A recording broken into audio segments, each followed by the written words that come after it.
தேவன் நினைத்தார், இதோ இந்த கல்லை கூட ஆபிரகாமின் பிள்ளையாக்க வல்லவராயிருக்கிறார். போதகரே, நாங்க இப்ப என்னதான் செய்யணும்? வரி வசூலிப்பவரே, உங்களுக்கு அரசாங்கம் என்ன வசூலிக்க உத்தரவிட்டிருக்கிறதோ அதற்கு மேல் ஒன்றும் வாங்காதேயுங்கள். மீறி பரிதானம் வாங்கினால் நாங்க என்ன பண்ணணும்? நீங்கள் ஒருவருக்கும் துன்பம் செய்யாமல் பொய்ப்பொழி சுமத்தி குற்றம் சாட்டாமலும் இருங்கள். உங்களுக்கு அரசாங்கம் என்ன சம்பளம் கொடுக்கிறதோ அதுவே போதும் என்று திருப்திப்பட்டுக் கொள்ளுங்கள். அது எனக்கு ஞானஸ்நானம் கொடுக்க வேண்டியவர். அப்படி இருக்கும்போது நான் உங்களுக்கு கொடுப்பது தகுதி இல்லையே. யோவான், நானும் மற்றவர்களைப் போல எல்லா நீதியையும் நிறைவேற்ற வேண்டும். அதுதான் தேவ நீதி. போதகரே, உங்கள் வாக்குக்கு மறு உத்தரவு சொல்ல நான் அருகதையற்றவன். உங்கள் உத்தரவை நிறைவேற்றுவதே என் ஊழியம். வாருங்கள் போதகரே, உங்களை வரவேற்க யோர்தான் துள்ளி குதித்து மகிழ்வுடன் ஓடிக்கொண்டிருக்கிறது. இந்த உலகத்தின் அத்தனை படைப்பும் உங்கள் மேல் நோக்கமாயிருக்கிறது.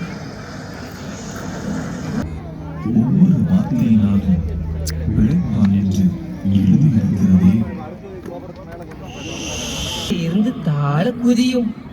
ஏனென்றால் உம்மை காக்கும்படிக்கு அவர் தம்முடைய தூதர்களுக்கு கட்டளையிடுவார் என்றும், உமது பாதம் கல்லில் இடராதபடிக்கு அவர்கள் உம்மை கைகளில் ஏந்தி கொண்டு போவார்கள் என்றும் எழுதியிருக்கிறதே. உன் தேவனாகிய கர்த்தரை பரீட்சை பாராது இருப்பாயாக என்றும் எழுதியிருக்கிறதே. இதோ இந்த உலகத்தை பாரும். எவ்வளவு அழகிய நகரங்கள், நதிகள், காடுகள், மலைகள், தோட்டங்கள், இயற்கை வளங்கள், இவை அத்தனையும் எனக்கு ஒப்பு கொடுக்கப்பட்டிருக்கிறது.